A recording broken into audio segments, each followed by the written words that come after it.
Not yet. Good afternoon, US. Good evening, UK. Hope everyone's well. Hope you've had a lovely Monday.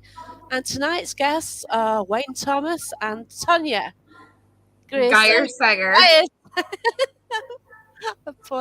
pronunciation.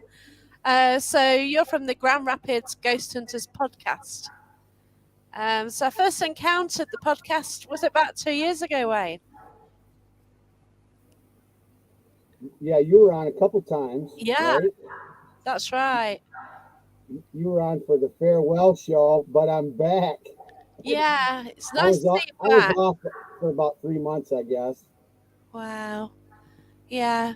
So we always start really about your first paranormal encounter. So Wayne, where did it first start with you? What sort of got you interested in the paranormal? Yeah, well, mine's easy. Mine goes way back to my grandfather. I was about 5 years old when my grandfather told me about he was a ghost hunter. Now, he was a real thing long before they had all this equipment. His first encounter, he dug up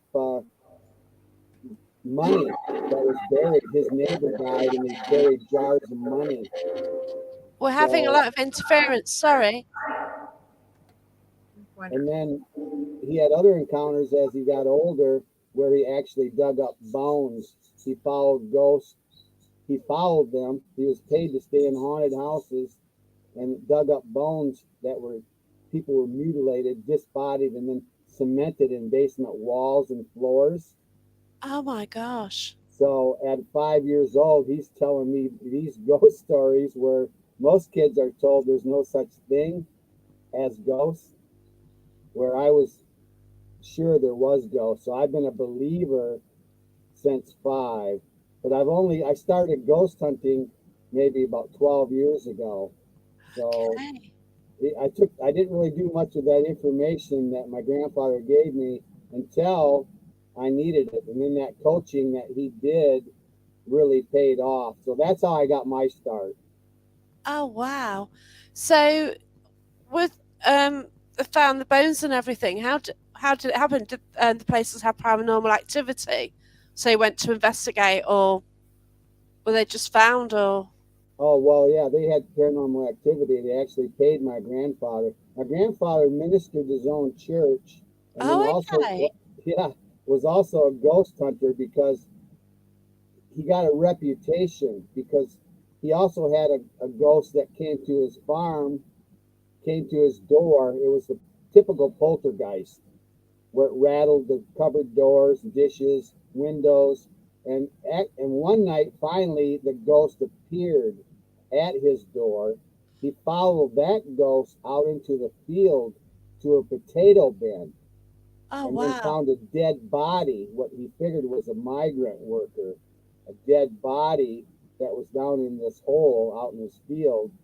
So then they buried the body, said a few words over it, and it was at peace. Well, the word got around that my grandfather did this, and so then they paid him to stay in these haunted houses where these people had been murdered, and then cut in pieces, and then cemented in the walls and Oh floors. my gosh. Yeah, he was a real thing. So I feel bad because in 12 years of ghost hunting, I've never found any bones. We've never dug up any bones.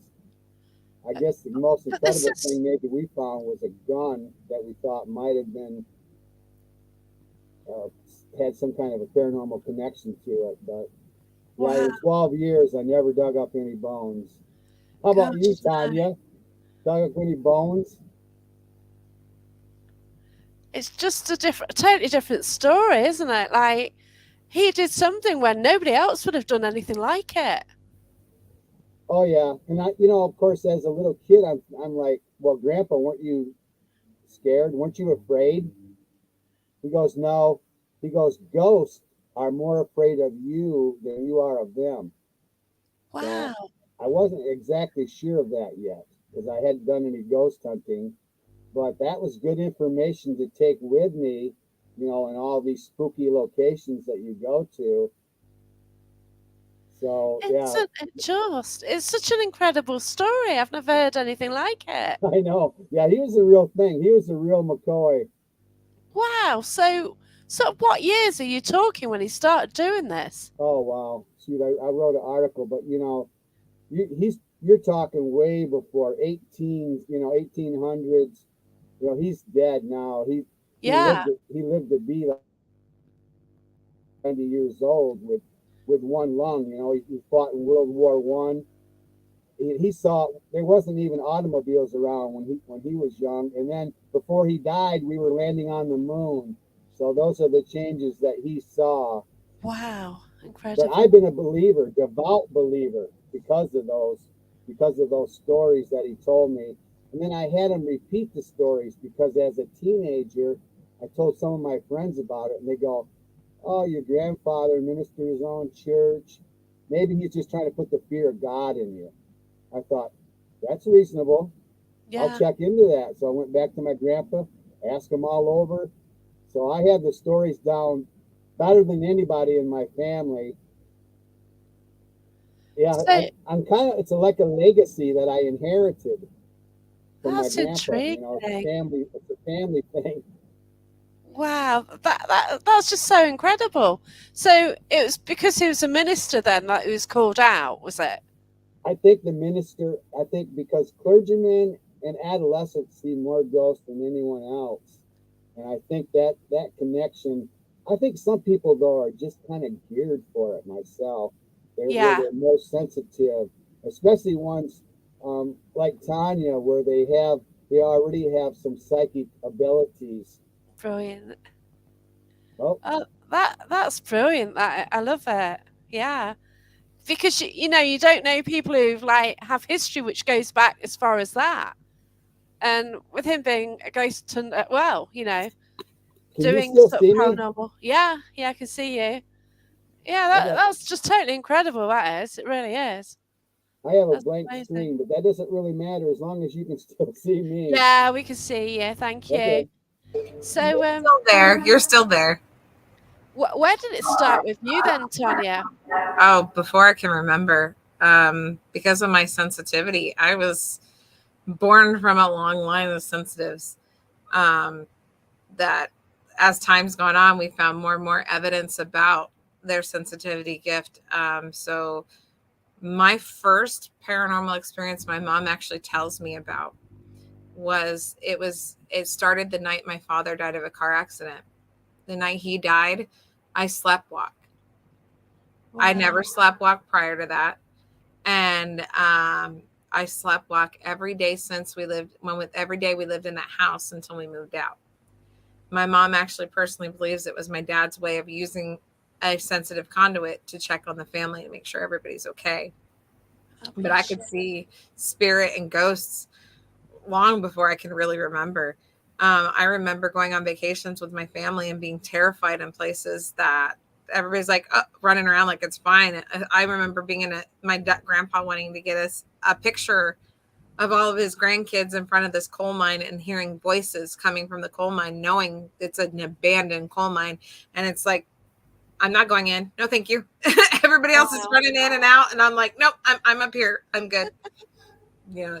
I mean, my experience with the paranormal is, I So, wish I could say I could remember the first time, but I can't. okay, how did you deal with that?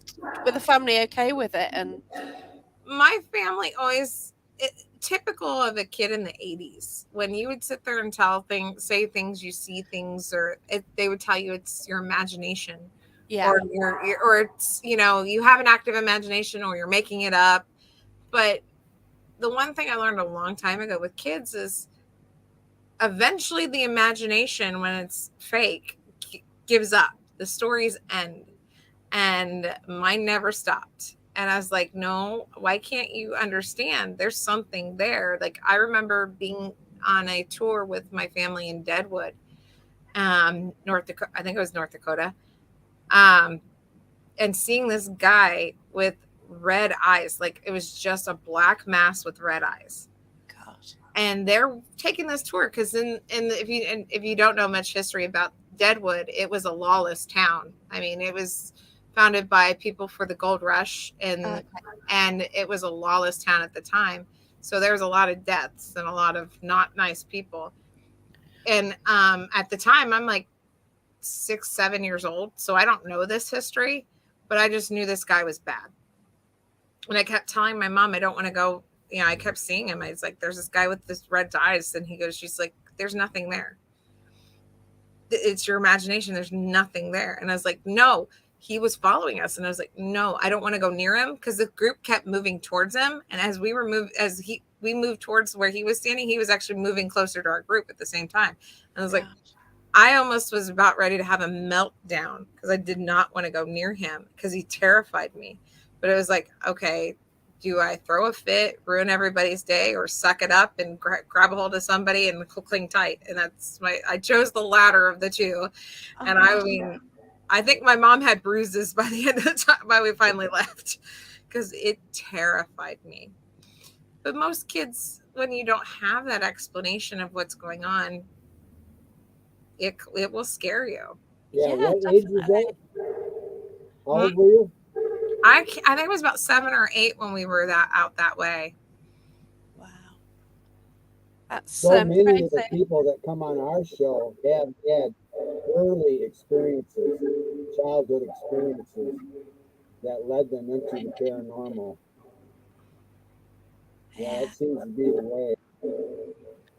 So I've got a question here from Anthony then. Tonya, as a kid, were you able to tell who's calling on the phone without you being near the phone?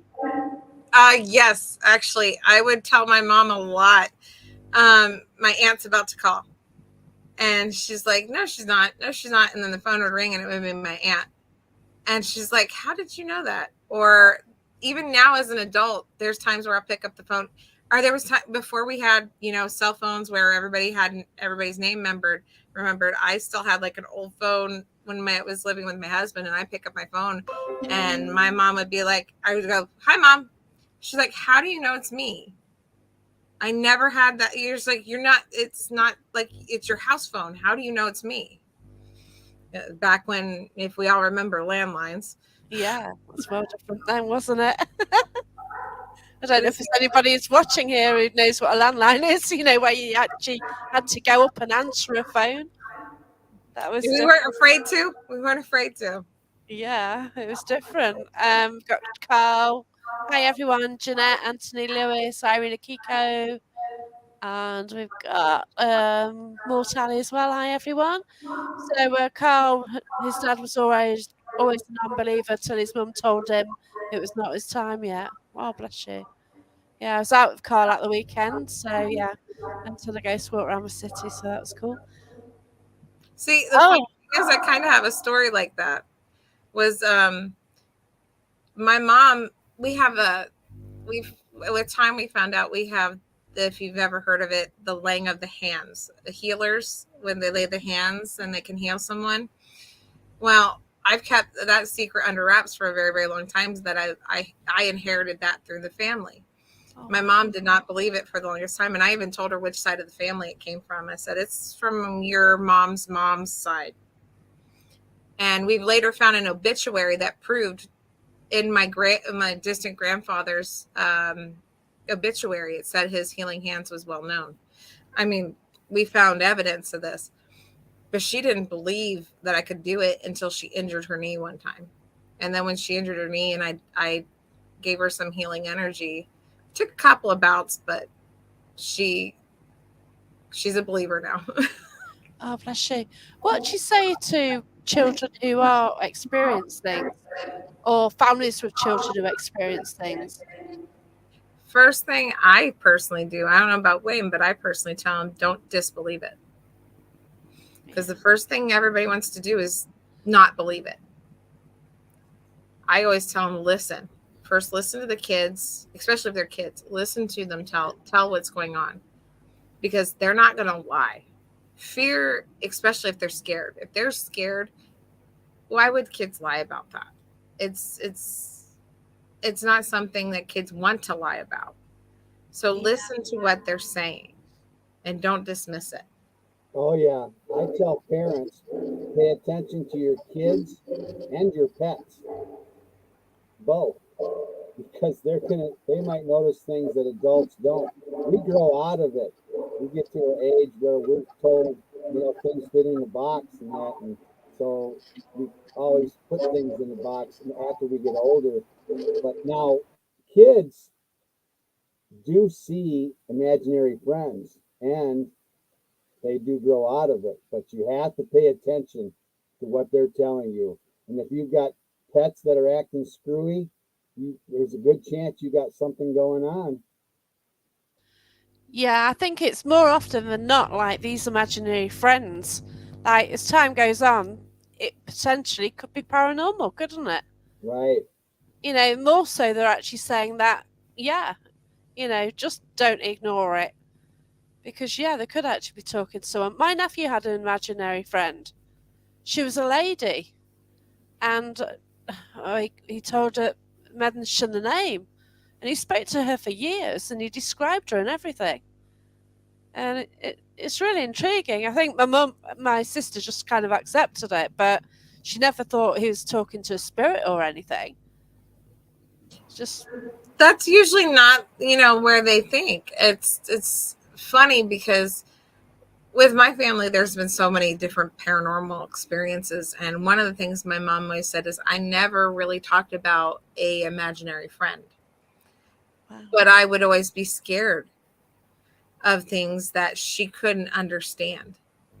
And she goes, it never was really in our home. There was never when we were home. Well, I said, I knew our house wasn't haunted. It was always visited by my family. We always knew family would come in and out. But it was always when we were out visiting historical places. I've been to Salem, Massachusetts, and I remember couldn't breathe. I wanted to leave an area because I couldn't breathe. Wow. And at this time, I didn't know much about the Salem witch trials. When my dad died, I was 2 years old. So my grandparents would choose a random trip to take us on for several years after his passing, just to kind of keep our mind off of missing our dad. And I remember being in Salem and I couldn't breathe. And it wasn't until years later I learned that's around where we were at was where the hangings took place. Oh gosh. And I was like, wait a minute, they hung them there? And I realized that's why I couldn't breathe. Yeah. They couldn't breathe. Oh, Not only are you psychic, you're empathic. So, what's the saying? There's some kind of saying that all psychics are empaths, but not all empaths are psychics, or something. That I would agree with that, because I've actually encountered a lot of empaths that will absorb energy around them, not realizing they're doing it. And it's like, but they can't tell you anything about psychic abilities or anything. And I was like, well, because you're empathic. This is because I had actually worked with a girl that I came in. It was right around the time my aunt just recently passed, and I wasn't crying upset, but I was a little emotional. And I came in and she was there for a little while before I came in, but she walked in after, I think we were around each other for about 30 minutes. And she walks in and goes, I don't know why. I need to sit down and cry. And I said, honey, stop taking it.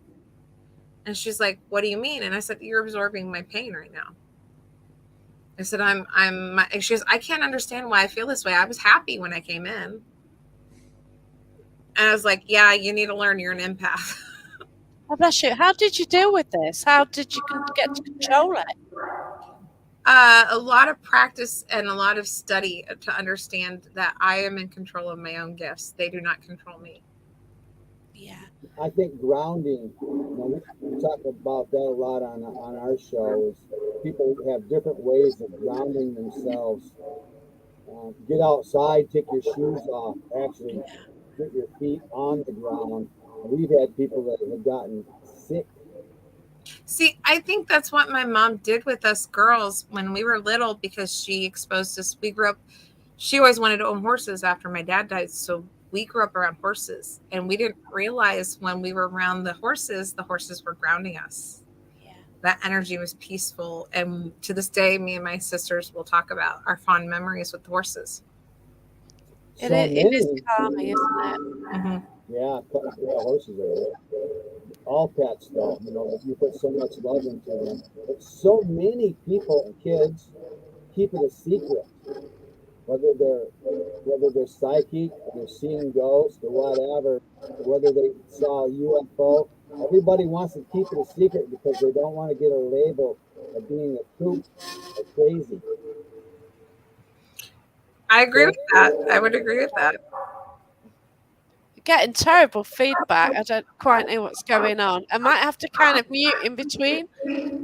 Oh, well, I'm hearing everything over here. It's really a bit random, but yeah. So what happened with you then, Wayne? So obviously you believe straight away. Did you have any actual encounters yourself? No, but when I was growing up, it's like everything was haunted.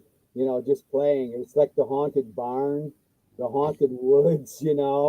But even though we wanted them to be, they weren't.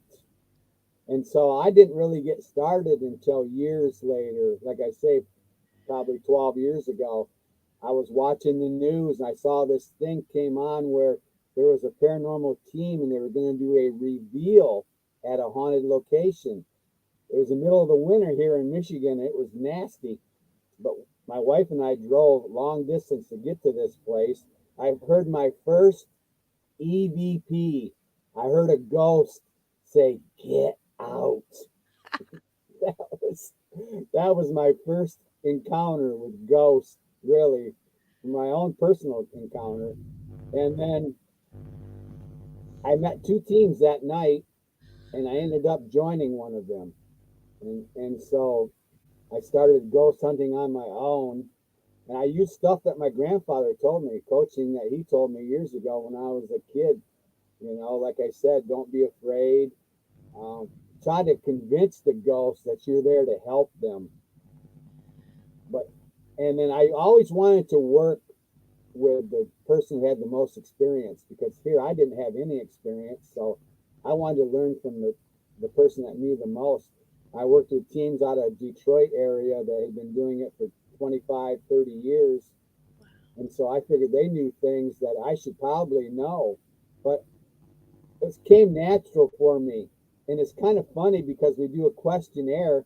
We're trying to find out if these people that we're investigating, whether they have some hang-ups, whether it might be alcohol or whether they're just not quite, maybe they're taking drugs that cause hallucinations. But we're the ones in the dark talking to ourselves. Definitely. They should have been questioning me whether I had to see how sane I was. It is weird what we do, isn't it? Yes, it is. It's strange. Like, oh gosh, I was somewhere the other night and I just said something, and like everyone was laughing at me, but it's a common phrase that we use all the time. Like, well, quite frankly, we use cat balls in the UK. So basically, they're toys for a cat, and they flash. So you can say, "Oh, can you get your flashy balls out of the pocket?" And it's things like this, isn't it? It's always like random things which just you say. Is it like paranormal investigator, ghost hunter, whatever you call it? And it's got a hidden meaning if you're like not in the community or don't do this. It comes with its own language, without a doubt. Oh, it does, yeah. Whether it's Bigfoot or aliens or psychics, they all come with their own language. Oh, definitely, yeah. Rachel, she's a fantastic medium. Rachel Farrow, Ambassador Empathy. So, what was the first tools that you used then, Wayne, when you went out? Yeah, well, you're going to measure for EMFs, so you're going to have a device that does that, and then you got to have your digital recorder, and then if you put your digital recorder, then you put headphones on at the same time through your recorder, you can hear those EVPs as they happen. Wow, and so then you can earmark that, so you can go back once you start listening to that stuff, after the investigation's over. But we had different cameras, we used night vision cameras, and then you see all that dust that you're breathing in, and like, what is all that stuff? Oh no! So I started wearing I started wearing a mask long before it was fashionable. Wow. Because I was in like some strange locations, like tunnels that were underneath homes and stuff, big long tunnels. So this stuff was really spooky. Some of these basements that they put us in where there's nothing but mold and things growing in there that probably aren't good to breathe. Yeah, but that was the basic kit, and we did some things like you're talking about too, where you have a something that's going to attract them. I would bring toys if I was at a location where they thought they had children ghosts. I'd bring stuffed animals, or now they have the cameras that have lights and stuff where they can attract the kids to them. Yeah, they got some really good stuff out there. I think SLS cameras. That diagram, the stick figures. FLIR, where you can. Oh my gosh, I love. Yeah. Oh my gosh, they're so expensive, but they're brilliant. Yeah. Yeah, they're not cheap. No. You need funds, and we would do things to raise money. We bought a FLIR that you could hook up to your phone, and so I've seen them. Yeah. We're talking hundreds of dollars. Yeah. But we would sell T-shirts, and we would do events, Halloween events at different locations. We do some paid reveals where we'd open it to the public. Otherwise, we did everything for free. And I know Tonya's like that too. She's not one that charges for her service, where most of your mediums are out to make some money while they do it. But we never charged any individuals to come and investigate. And we were always about our mission was for family and children. If there were children involved, I will still do and come out and do a smudging and a blessing. If you have children that are being oppressed, I'm there. But otherwise, it's Brandon Jose, one of our other members, who he's still active in it. And then Tonya, you were active. I'm not sure if you still are investigating. I will investigate. I did leave a group that had a lot of toxicity about it. So it was like, I'm here to help, not be a part of. We left high school a long time ago, pretty much. So I decided to walk away, and I will I still go out and investigate with people who call me in. I actually am working with a friend of mine who we're dealing with. There's something she's called me because there's something in somebody's house, and we need to figure out what's in the house, because it's not so nice to the owner, and I don't appreciate that. Don't expect them to try to coexist if you're not going to be nice. That's right. Yeah.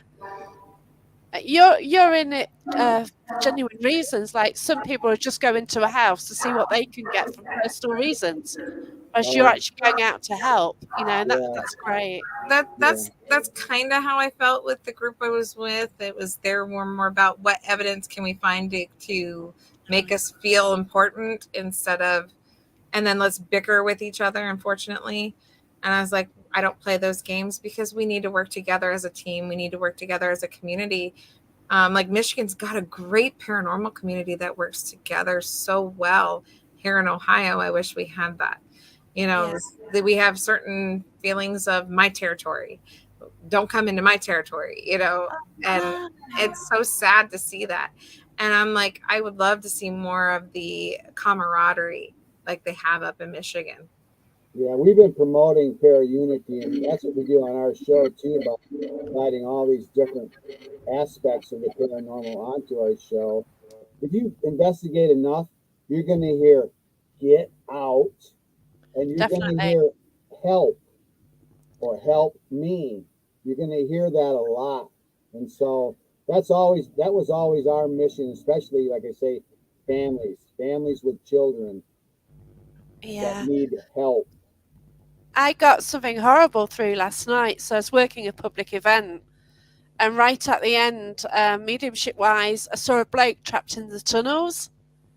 So it's during the war, and it's a bunker.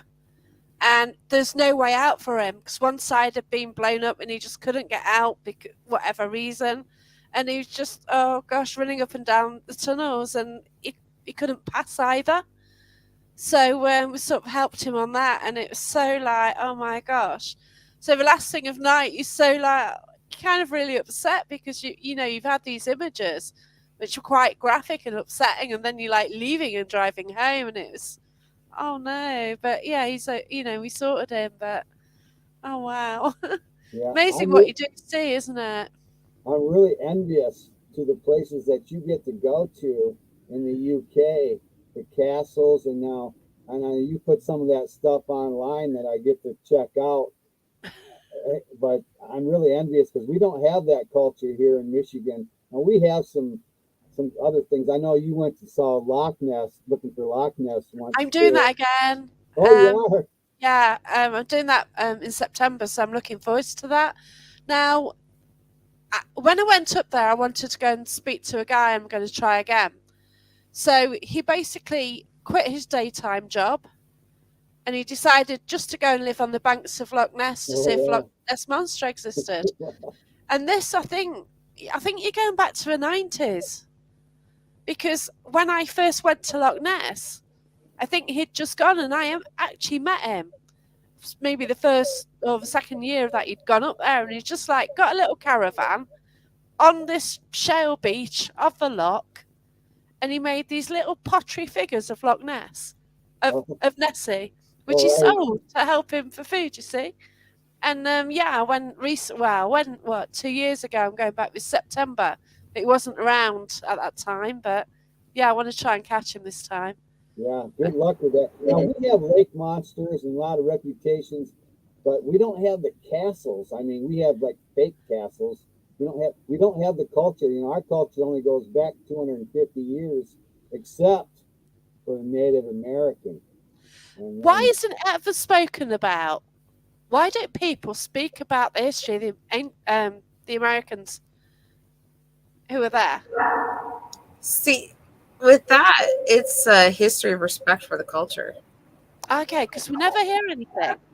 Well, nobody mentions it. When it comes to, especially with the Native Americans and here in America, they're very, very spiritual. They're not religious. Yeah. They are spiritual.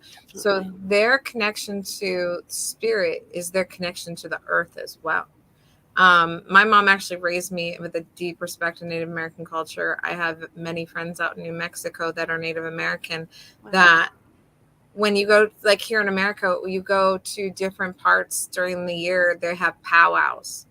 And these powwows are spiritual to them. They invite the public to come and learn about their culture and be a part of them and learn what it's like to be a Native or what it's like to be a part of their culture. And it's one of the most beautiful things to get to experience here in America, in my opinion, because it goes to a deeper spiritual level. It's like their version of church. Yeah. And it's because they want people to know this is their storytelling, their dancing, their drumbeat. Everything has a spiritual connection to the earth. So when it comes to the spirits, they don't talk about it as much because it's a part of their culture. It's not myth or tales like for us. Wow. They may tell the stories to their children or continue that along the land, but it's like that's not something they want to drag into the culture or drag into like American culture because it's so personal for each one of them. Oh, I get that now. Yeah. It always wondered, but obviously you don't ask that in the UK because we don't know. So, see, I kind of compare it to like the ancient Celts and the ancient who else was around at that time? I love me and my daughters. We love that horrible histories. So watch that so much where they like even some of the Viking cultures. Some of the Viking cultures where they won't talk about a lot of the history of the dead, and it's like it's personal to those cultures and their ancestors speak to them. It don't. The one thing I feel sorry for as a regular, like a white or right, or African Americans or somewhere, they lose that touch with the land, like the natives or Yeah. like the Celts, or they, because when they talk about their ancestors, it's a feeling. It's not just a story.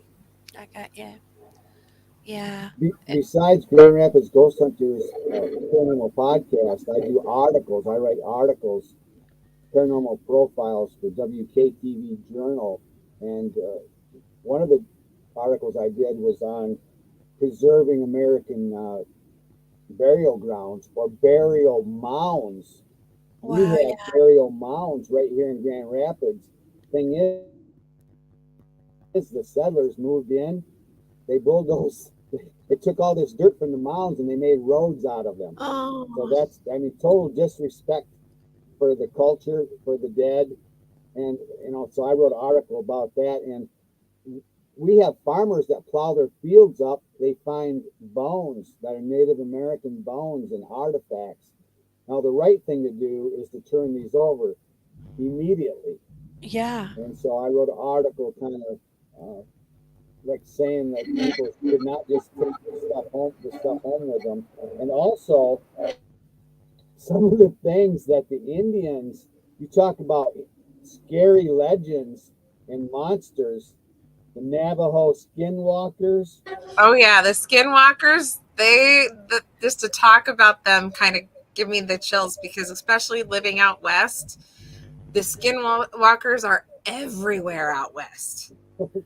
But they have more than just that. They have the Alaskan Kustika, and they have the Wendigo, which might be the scariest thing of them all. You know, it eats human flesh. It can't get enough human flesh. So I think that they come up with these legends, and they're by far the scariest of any white man's legends. Yeah, I've heard of the I don't know if Skinwalker it's- Ranch, but like, is there a massive area where you get the skinwalkers? Oh, out west is the biggest. They range from I've talked to natives that in New Mexico, they have stories from the tribes in Arizona, Nevada, up into Colorado. Like, there's even some that have talked about and when I lived in Albuquerque, New Mexico with my husband, they had a powwow. I'd have to look into it. I don't know if they still do it since COVID, but it was called the Gathering of Nations, where 5 native nations would come together and have this huge, massive powwow. I mean, it was such a great experience. But there were people that would come from all over, and some of them were talking about up into Canada experiencing skinwalkers. Like, it is everywhere across the United States and into North America. Even when there's a debate. Let me just say this: debate going on where some tribes down in Mexico are trying to debate whether or not their legend of the chupacabra is a form of a skinwalker. You know, there's many different stories and many different legends that I would say probably go as far back as some of like the Banshee and some of your Irish legends. I mean, they're pretty old. And the Wendigo, especially, is the Great Lake area, right in our area in Canada. But yeah, these shapeshifters. And then if you're out ghost and you run into something like this isn't a poltergeist. This isn't Casper the Friendly Ghost. No. You know, this stuff is really frightening and threatening, and probably could be harmful to you. They're tricksters, is what they are, and they will trick you into thinking there's something else. They can even change forms, human form, different human forms, and change voices and mimic voices. Oh my So, gosh. I mean, you're talking an entity that is way beyond any ghost. So how do they It's out there. how do they come about then? Like, what's the theory behind them? Question mark. So one of the theories that came about was this was a story I was told a long time ago, so I don't know if I'll get the full story correct. It's been a while. Where the legend is, this went back to a tribe where the chief betrayed them. And to get back at him, his medicine man didn't curse him, but did not help him when he was sick. So it was like they turned their back on him because he betrayed the tribe. And as a chief, you don't betray your tribe. You're supposed to be the guide. You're supposed to be the go-to. You're supposed to be the one that leads them. So the medicine man decided he wasn't going to help him when he got sick. So in vengeance, he decided to come after him. And supposedly the tale is that he absorbed him, as in turned cannibal, is what I was told, and kind of started to morph and become something different. So that's where that's one legend I was told. How the skinwalker came about was kind of absorbing the skin and absorbing the spirit of the medicine man. And it, since then, has morphed and has become his own tales. And but that was one ancient tale I've been told, and it kind of gave me the chills when they said it, and I was just like, I don't care if it's not true. That's kind of creepy and gross at the same time. Yeah. If unfinished business is a motive or revenge, who has more motive than an entire nation that had all their property taken away? They had the Trail of Tears here, where thousands of Indians died at once. Whole tribes were massacred. Who has more right to have revenge in the afterlife than Native Americans? I don't know who that would be. So they have all the reason, and then they have these curses that are on entire families, and then they have shaman that are the answer for some of these, how to get rid of some of this stuff. You have to go through a shaman. A lot of spirituality in the Native American. Yeah, I tried to go down the shamanic route when I was studying, because I love the nature side and the earth. It's great. If you ever need to chill out, to go to the woods. It's like the trees are trying to talk to you. It sounds mad, but got so much energy in the woods, hasn't it? Yeah. I got another show coming out where I interview Shaman Wu, and he lives in Colorado in the mountains. So he has his mountain sanctuary where he gets in touch with nature.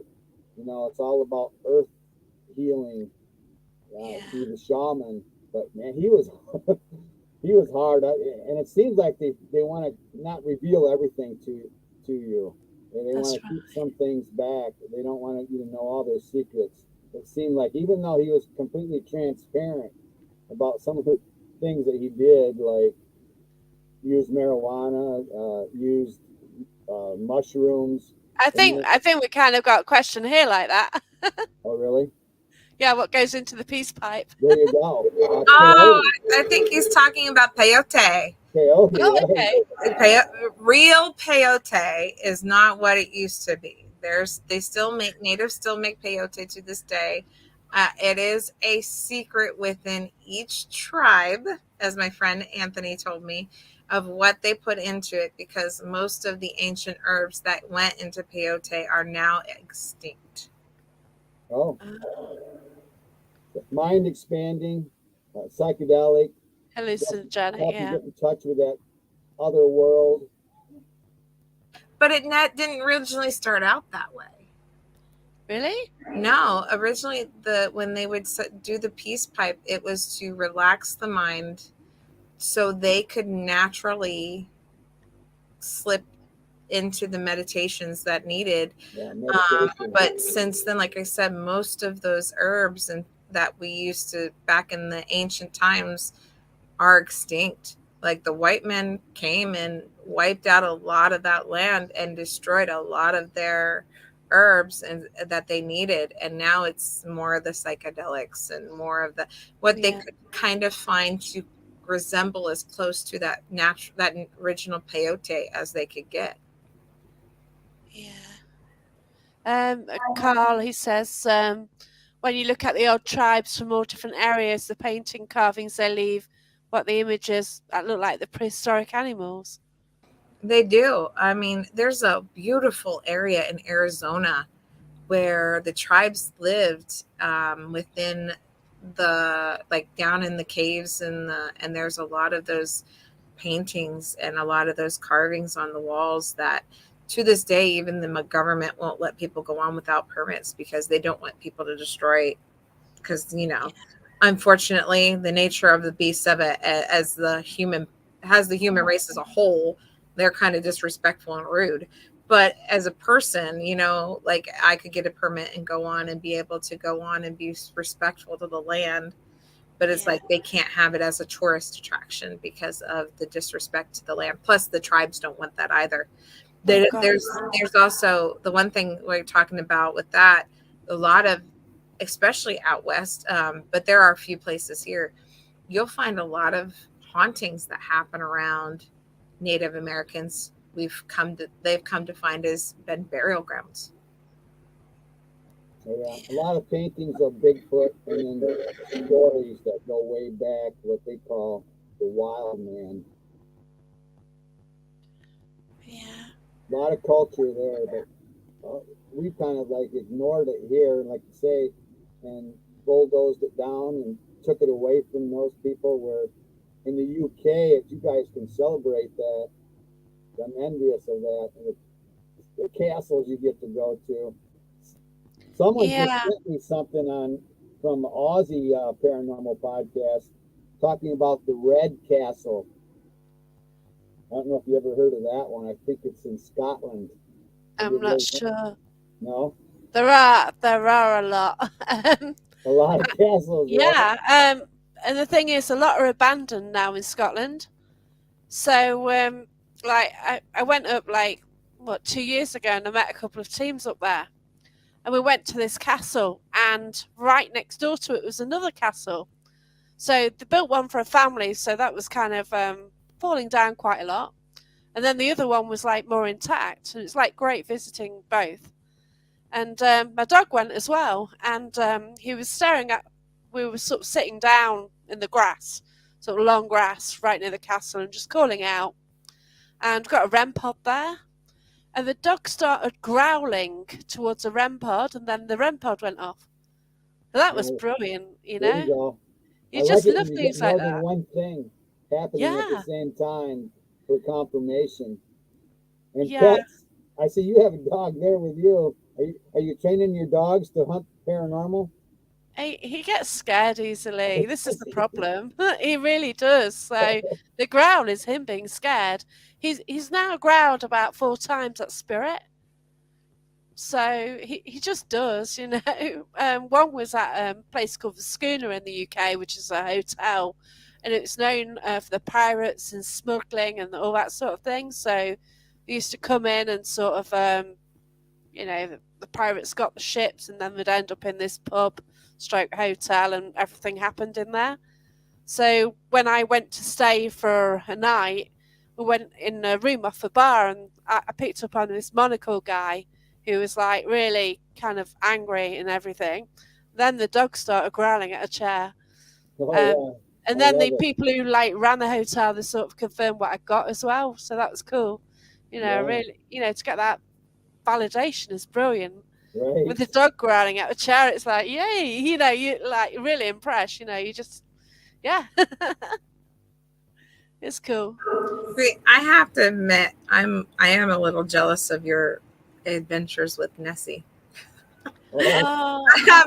I have a little bit of an obsession with the Loch Ness, but I mean, I'm with Wayne. There's so many places in England and London, and especially London and Edinburgh. I haven't been to Edinburgh yet. I've heard so many stories, and I've had my little sister. She actually spent a semester in Ireland. Oh, beautiful. And, she went to where Halloween first happened, the first incarnation of Halloween. And I'm sorry, my background is trying to show me my vet. I was so jealous, and she goes, no, the power that's there is such an amazing experience. And I was like, don't rub it in. Yeah, I've done a tour around like Belfast and the Loch, and I've been to Giant's Causeway around that area. That was beautiful. Yeah, I love it when you share those the photos in those areas, because it's something I'm never going to see. I will carry on. I am going to Scotland. I'm actually speaking at a Parafest at the weekend, so if anyone's watching and hasn't got tickets, there are tickets available. And it's on at Skegness on Saturday. East Anglia Paranormal Investigations are running it, so there's a few speakers there. There's myself, Wayne Seaton, Mark Manley, and Robert Young. So yeah, There you go. and Neil Packer. So anyone watching, it's Tonya, going to be a cool Tonya weekend. attends some of those things in our area. Have you been to MI Paracon? I haven't. Oh, I thought you went to something recently. Where'd you run into the Ghost Brothers? Me, I was at Parapsychon at the location that I'm showing off right now. Oh, okay. There is here in America, we're very classic for making, like back in the day, our prisons look like Gothic, like what you see behind me, Yes. Gothic, intimidating buildings, like something you would see in England, and they were modeled after castles. And Mansfield, in my secret obsession that's not secret, Not now. is one of those such buildings that if you walk into it, you feel small and you feel insignificant, and that was the point. It was trying to scare you straight. And we had a huge con, our Parapsychon. So we do a paranormal and psychic convention out of there. Awesome. So we have we had the Ghost Brothers. I don't know if you guys know about them in England, but they were there and I got to meet them again. That was my second time seeing them, because I followed Dalen do his graveyard shift, where he's got a YouTube where you get to see him go to graveyards and talk to people who might not have been spoken to in a long time. Oh. And we were talking about one episode that he had recently released, where he actually had somebody tried to steal his car, and I was like, no. But while we were doing that, he kept hearing his name. He kept hearing his name. I was like, well, yeah, you had a friend who recently passed who was trying to warn you about your car. Because they told him that while they were doing it, he was listening to the spirit boxes, and it told him to get up and move, and it moved him closer so he could keep an eye onto his car. So it was just funny. I love this place. This place it's a prison, but originally it was called Mansfield Reformatory. So it was I've heard of that. Reformatory. So they wanted to get them when they were young and reform them into better human beings and better citizens, but eventually became a maximum security prison and closed down because of atrocious things that did happen there. But it's a gorgeous facility. Anybody gets a chance to come to visit, it's worth the visit. It's in the Guinness Book of World Records. Wow. It's the tallest on one of the tiers. It's the tallest freestanding prison in the world because it's got 6 tiers. Wow. Yeah, so it's my secret obsession. Oh yeah. That's fantastic. You brought up a good point about hearing your name. Along with Get Out and Help, if you do enough investigating, you're going to hear ghosts say your name. I've had that in my house. Yeah. So I got back off an investigation, and I was just going to bed basically, and I heard the name Jackie. I knew it wasn't my family. My family called me Jacqueline, so I didn't know what the hell it was. But hey, I legged it to my bed, covered my head up. That was it. I was fine. I was safe. Oh yeah, we've all heard that. I don't know how many times I've heard Brandon at different locations, and then with my own ear, not through a device. So yeah, this was. It's the real thing. EVP. I wrote a poem about one of our members that used to be with us that heard her name for the first time and got a little shook about it. But you do it long enough, you're going to hear ghosts say your name. And they know you're coming usually before you even get there. Yeah, I think in the early, oh my God, yeah, because they usually come to me like a couple of days before I visit somewhere.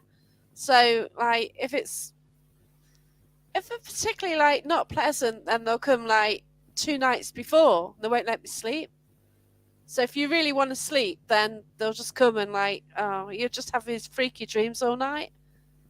Yeah. But yeah, See, I've never experienced that, but I have the control to tell him if you're gonna try to scare me, you're not gonna do that to me. I was like, no, I'm not gonna have weird dreams where you're trying to scare me. We'll have a conversation, but that's the extent. that's cool. I've Yeah, been cussed out. I've been cussed out by those. I've been called names. I've been called names. Nice. I've Yeah. been called the not so nice version of witch a couple of times. Oh, oh, yeah. And pinched? Have you been pinched? No, I will not let them touch me. Oh, I've been scratched once, and the spirit learned to regret it. I mean, because I was mad. I was hot. You don't touch me. You don't touch people lots around of me. scratches. Lots of scratches. I have photos of scratches. Military museum. I made a stupid joke about a gay Nazi oh, at a military museum, but they didn't take it out on me. They took it out on my partner. It scratched him immediately. Yeah, we got photos of that. Jacqueline, have you come across that? Any scratching? yeah. Actually, Carl is watching. Um, we were out on a ghost walk with Richard Felix, so he was going around my home city telling stories, and we went to the Robin Hood statue. I'll post pictures on my page later. So it's just a bronze figure of Robin Hood with his bow and arrow right near Nottingham Castle, which doesn't look like a castle, sorry to say. It's more like a large house. So they. But he just went there. He's just posing for a photo. He'd got a walking stick with him. All of a sudden, he dropped this stick. Not so long later, he discovered this massive scratch on his hand. He then went into a pub along the route Salutation, which is like, we've got 3 really old pubs in Nottingham City.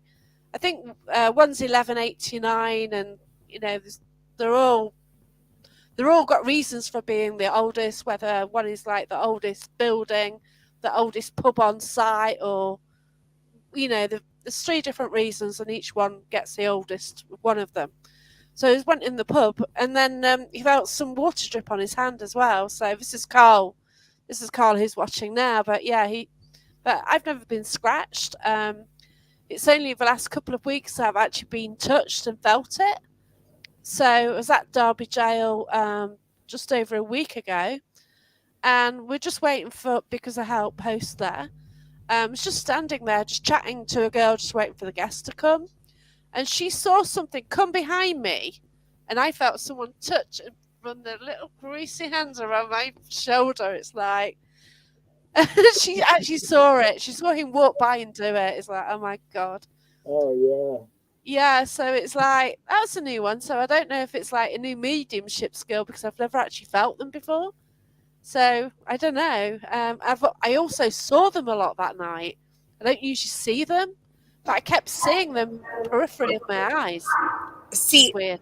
I personally think when I feel like, for me, I'll feel like a cold breeze, or like a little bit of pressure of them trying to touch me. And I don't know, from my personal experience, I think that's their way of kind of having an impression, or even matching their energy with you, so you can communicate or can see them better.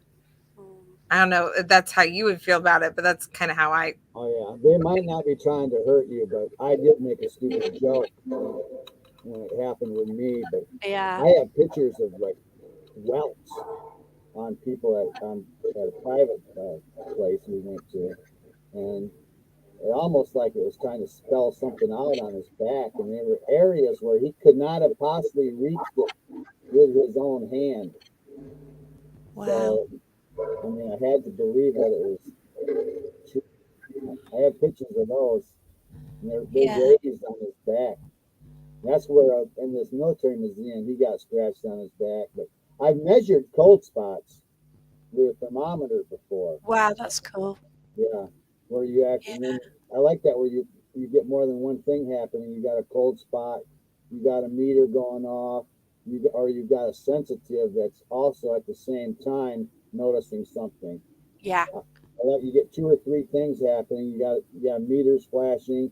I love that. That's really confirmation, and then that's someplace you're going to want to revisit. Definitely. It's a real thing. The place I went to, Robin Hood Legacy, I investigated there after the walk on Saturday night. We did to some degree, but not. We got there late, so by then, it's a bit late to get started, and we did some calling out, and we did some bits. And I'd been there before, and this guy, he felt a pain on his back, so straight away he took his shirt off, and you saw this scratch develop, and to see that with your own eyes as well, that is amazing. You get the photos, it's like changing. It's like, wow. Yeah, that's great. Yeah. I had something get inside of me once, and I say something because I don't think it was a regular ghost. It was some kind of entity that was a deceiver because it was doing weird things. It was saying it was a little girl, but it sounded like a little boy. Things that weren't matching up, levitation, things that regular ghosts don't do. But I just stopped there to drop off protection prayers. And I'm petting this dog the whole time. I felt this thing get in me right in mid-sentence. My whole inflection changed. Yeah. It wasn't my voice anymore. And then this dog I've been petting starts growling at me. And I says, I've got to do one of these protection prayers right now for me because I can't take this home with me. But yeah, that was something more than a ghost too, that entity. But it got inside of me, and it was. I've had that. Oh, have you? I was a little frightened about it. I didn't want. I was very frightened because I ignored the fact that spirits existed. Oh. So even though things happened around me quite a lot, I just totally yeah, okay, they don't exist, whatever. I lived in a haunted pub, but no, it's fine, And yeah, you sound a little bit like my mom with that one. You always find a reason, okay? Like, yeah, you say it's haunted, but you didn't want to think too much about it. So I went to a location. Real quick, it was funny when you said that because my mom used to do the exact same thing in a way. Because after my dad died, things would happen, weird things would happen around the house, and she goes, "Okay, Tim, I know you're here. I don't want to see you. Like, I'm gonna ignore you. You're not here. You're not here." Well, good luck with that.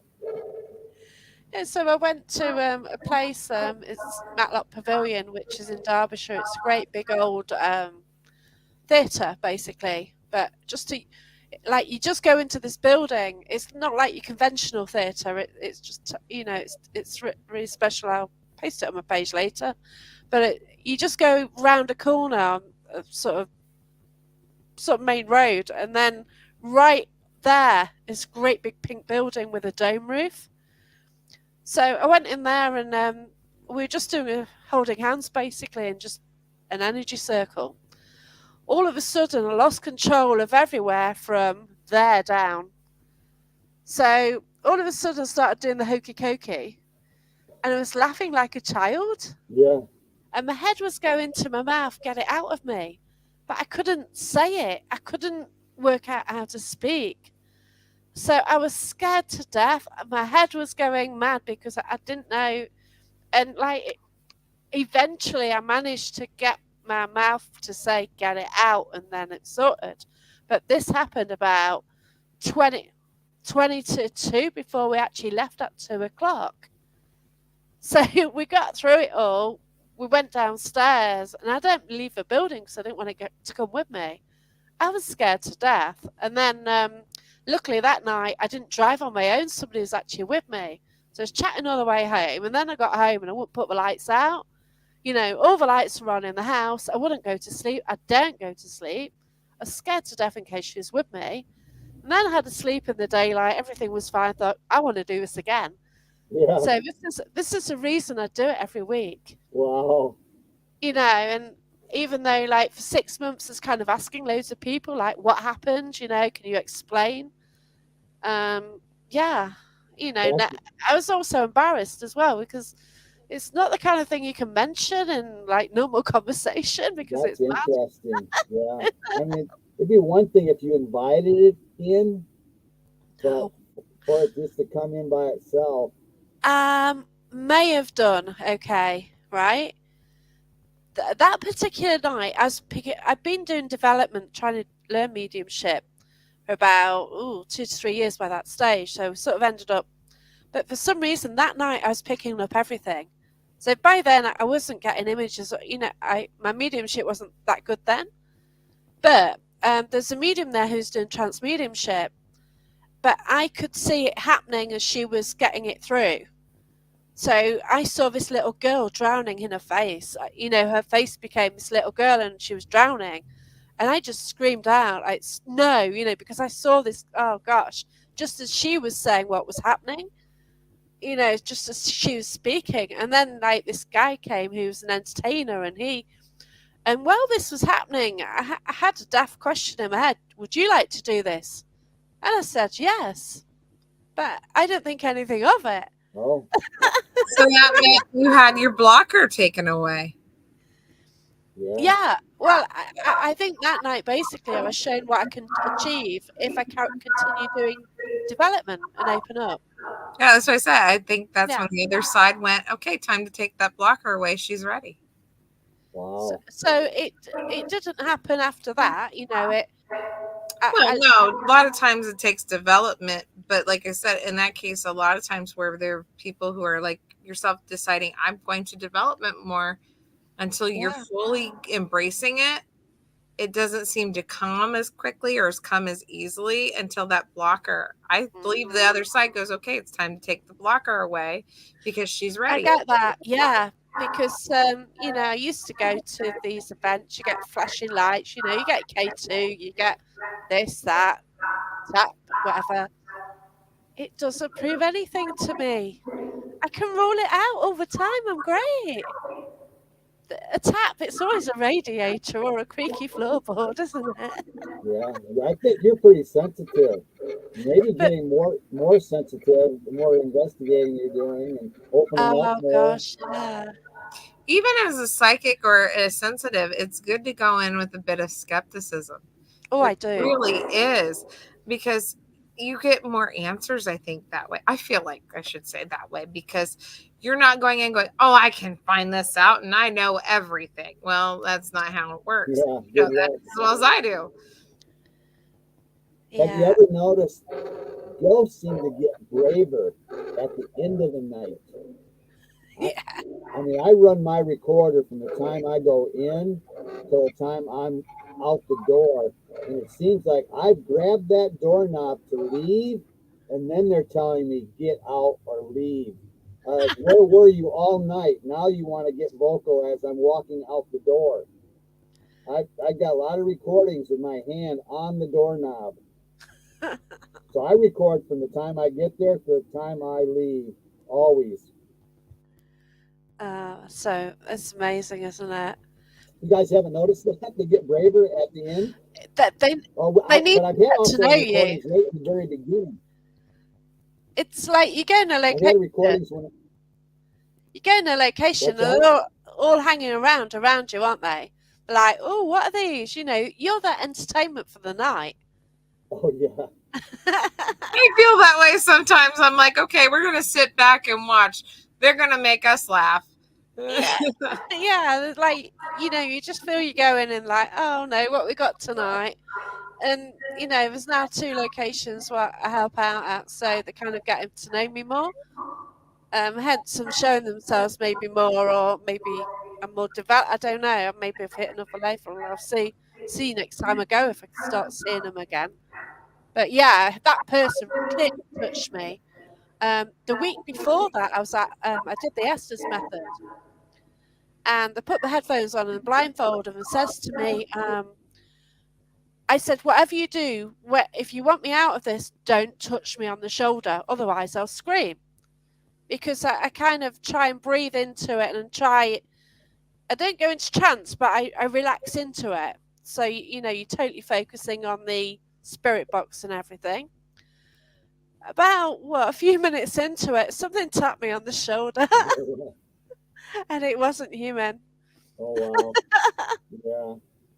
So they had a That's what sense of humour there.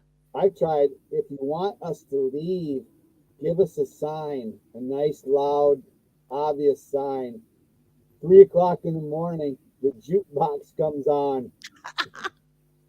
I mean, so loud. The owner was outside, came in, and says, "What are you guys doing?"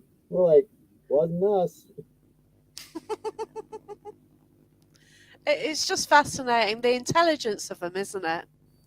Oh yeah, and like I say, they can be kind of tricky. Maybe play with you a little bit. Seems like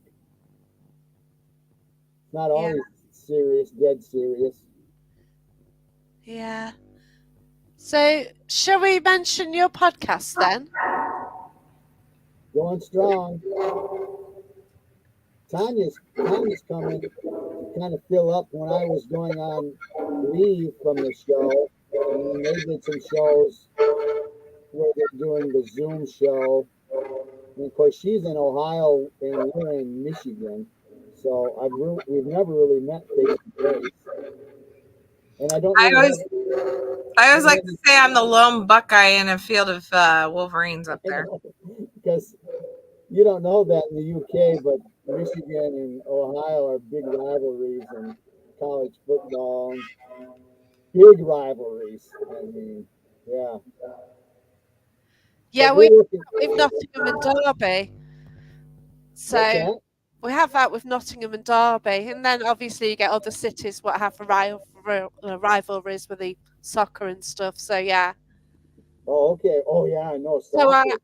I help out Derby Jail. You see, well that's Derbyshire, that's over the border, and I'm Nottingham. So yeah, My part of the podcast, I've been concentrating, even though I was a ghost hunter for over a decade, and then I am a member of MUFON, the Michigan UFO Network. awesome, brilliant. So, I and spoke to Preston. It's Preston and Preston Dennett. Is he in MUFON? I got Tonya here as interpreter for the British accent. Preston Dennett. I don't know. That's a Okay. person? Yeah, Oh, he's cool. my middle name's Preston, so you Oh, confused me a little. okay. You confused me a little bit. But Yeah. Yeah, he said there's sometimes that he cannot understand the English a little bit too much, and I have an English aunt, so I Yeah, learned a yes. lot from her. I was on a US podcast, and we had a few words which were a bit well, in England it doesn't mean the same as it does in the US. all right. So it's quite rude. Yeah. Now this book here, You Have the Right to Talk to Aliens by Seb Talk. She's out. We have her. This was a great show. She is so smart and out there. She's opened my mind to whole new ideas, whole new possibilities. It's Wow. like I was limiting myself in my own imagination because there's things beyond what I can even imagine. So I had to realize that to move on. And then my next guest is going to be wrote this book, Dave Emmons, and it's Wow. another alien abduction where he's been abducted several times, just like Seb was abducted several times. And then in Michigan, we've had some real good UFO sightings. 1966, 1994. So I had the meteorologist who in 94 reported all these UFOs over Lake Michigan. He pretty much lost his job. They kind of ran him out of town, and he hasn't wanted to talk about it. He didn't have Men in Black visit him, but just about everything else, where they kind of threatened him, and so he didn't want to come forward about it. But now we have our Pentagon that's releasing information where they were saying, "Oh yeah, we lied in the past. There is something here." And we had the Blue Book Project, which they denied everything. even though they could not explain all the sightings they had, they still were in denial. And yeah, that's what I've been focusing on. But of course, we are Grand Rapids Ghost Hunters, and we like to do ghost people that are in teens and stuff. Now, Tonya, you did interview some ghost hunting teens, right? Yes, I did. See, when I joined back over a year ago now with the group, when Wayne asked me to join and be part of the podcast, my biggest interest to join was because I always knew there was more to the paranormal than just ghosts and spirits. And I've always been fascinated with the extraterrestrial. And I've never personally experienced a cryptid, but I know one day that will probably change. So that's where, like with Wayne, I love doing the paranormal stuff and the psychic stuff, but I just was so fascinated to learn more, especially I have always believed in aliens, and I've actually encountered aliens in my life where they live. I know they live among us because they have no natural energy signature that's natural to this planet. And New Mexico, when I lived out in New Mexico, is when I experienced that for the first time. And it was just, it's neat to actually get to experience other people and talk to other people that had experiences kind of similar to mine, if not more in depth, and and talk to others and maybe learn some more. Like I said, I've always been obsessed with Nessie. Nessie is a cryptid I've always wanted to go and try to find because she just fascinates me. I don't know It's why. fascinating. Yeah. Just always have. And my mom used to always say I'm weird because I wanted to watch stuff on Nessie, and I wanted to watch stuff on Egyptian mythology, and she's like, how do you? I'm the weird one in the family, as she'd always. And my friend's seen an Egyptian cat. We went to investigate Derby Museum, and there's a mummy there. And there's one of those cats protecting the mummy. They saw a couple of them saw it. Like, wow! So There's magic there from ancient Egypt. I mean, it's this planet is a mystery in itself, and I love to learn all that stuff. And the paranormal stuff is so much fun. But it's like I've said, when you investigate, it's 90% experience, 10% evidence, and your experiences are personal, and they're one of those things that once one person, you have your first experience or you hear your first story that touches you, it sticks with you. And being a part of this group and talking to others that have that same kind of feel and passion for the odd and unusual makes me a happy girl. It's brilliant. Like, oh my gosh, like I was on a show with Wayne and it was the farewell show. And oh my gosh, the different people you got on that. Mm-hmm. Wow, it's incredible, really, and their experiences. Yeah, it's all about the people Yeah. you meet, different countries, different states, different beliefs. I mean, that's how you really expand your own self, is through other people. Yeah. Yeah, I do like your podcasts. You know that, and yeah, your guests are amazing, and you obviously work hard getting these guests because you found me from, you know. Yeah, I have a ball with it, without a doubt. I have from the very beginning, really.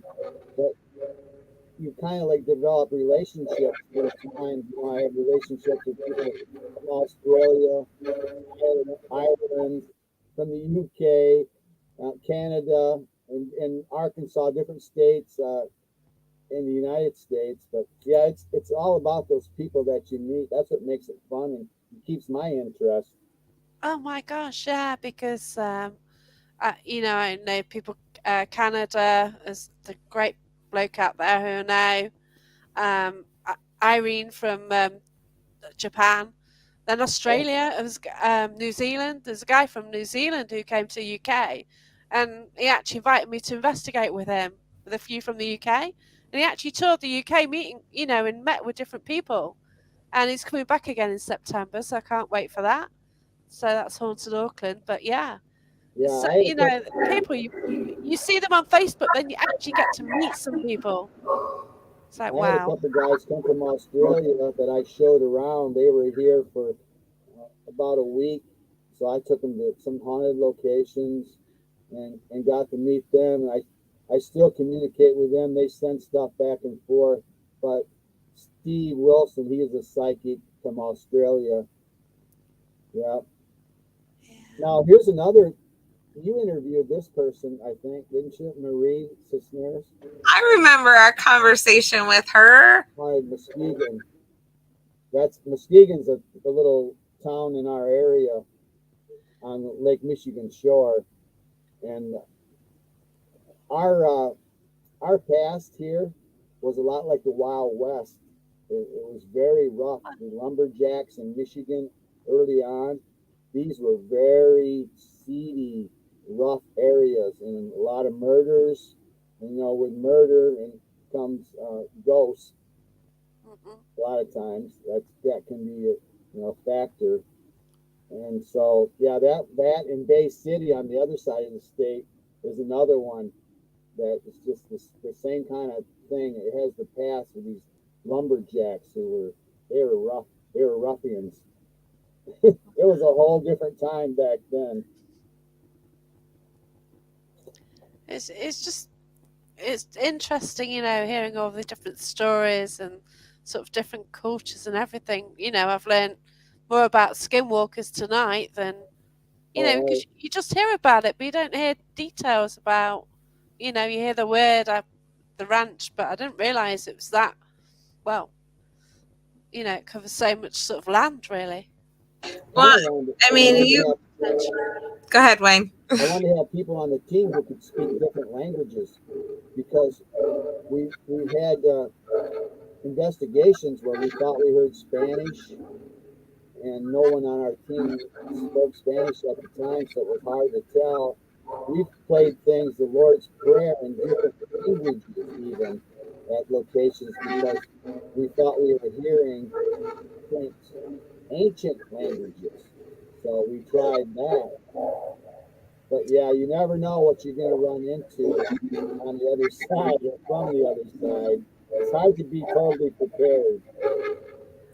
But it's nice because, like I said, for us, we can learn something about the old world of England and Scotland and Wales and Ireland when and then we can learn about, you guys are learning about, the wild America and their ancient ways. It's neat to learn these different cultures and see these different spirits or ancestors talk to us the way they do. And it might be the exact same, or it might be something completely different. My biggest part, I should say, about this is the history. No matter what, it's history being told. Yeah. And what can we learn? Like, one of the things I found out with my family is we're descendants from Jane Seymour's family. And I told my mom, I would love to go to England to see, because we're our cousin, like descendant cousins from King Edward. And I was like, I'd love to go and see some of these places where King Edward lived his short life, and maybe we would be a trigger object to see if he'd talk to us, because we have just a little bit of that blood in us. We found out that we have an interesting history on my mom's side where there's a a tavern here in Ohio that was built by a great uncle of ours, and we are trying to arrange a family reunion there once they recover from their mysterious fire. A fire caught. It was interesting about this property. It was an inn that back in the day, and the newest part they had built on to add on to the kitchen caught fire, but the rest of the building was spared. And we joke that it was our family protecting the place, because literally, if it would have went a little bit further, the building would have been gone in seconds because it was so old. And we want to have a family reunion there to see if we're going to be trigger objects because of that blood relation and that history. So it's like, it's interesting to hear we can learn something from every part of the world. Yeah, that's right. The podcasts do, they help you meet people, don't they? And yeah, thanks, Wayne, and thank you, Tonya. It's been great to meet both of you and just chat to you properly as well. Wow, it was wonderful to chat to you. I've been actually excited about this for the last couple of days. Oh, cool. I jokingly said to my husband, I said, "Oh, I hope my aunt teaching me how to speak with an English accent doesn't creep up and bite me," because I always said I don't want to sound like American trying. Okay. Yeah, I was so glad Tonya could join. And then Jacqueline, you're looking good. You're looking real good. Must be agreeing with you doing this show once a week. Cheers. Yeah, it's cool. Yeah. But yeah, it's just hard to get guests, though, isn't it? Well, yeah, and I'm doing only select guests right now, mostly authors, and I can read their book and then digest their book and then go over their book. But I'm still open to new possibilities. Yeah, that's cool. And we sort of work in a world with the paranormal where you hear a story and you can't say no because anything can happen, can't it? Yeah. I can say to someone paranormal, "Oh, this happened to me," and go, "Wow," You say it to someone walking down the street, "No, you're lying, rubbish. That can't possibly happen," and you come out with really outrageous things, but well, actually, this is what you think has happened, and that's the world of paranormal, isn't it? Yeah, I like that we could compare notes and found out that a lot of the stuff that I experienced and we experienced here in the U.S., same thing you experienced there. Yeah. All those miles away, yet still it's the paranormal. So it's common so cool, things, common threads. And I love it when you keep sharing, please, your adventures online. Oh, I will do, yeah. So, yeah, cheers, and thank you, both of you. It's been absolutely wonderful, and thanks, everyone, for watching as well. Sorry about the technical issues. It's gremlins. A lot of people have been having trouble with Facebook and StreamYard recently, so at least we've managed to carry on. So. Well, we make the best of it. Yeah. Sounds good to me. But thank you. Have a good evening. Well, late afternoon for you, isn't it? Yeah. Good day. Good to see you, JD. Nice to see you. Take care. Thanks everyone for watching. Have a good night and rest of the week. And tickets left for the EAPI, East Anglia Paranormal Investigations Parafest on Saturday, where I'm a speaker. Okay, take care everyone and goodbye. Bye. See you. Bye.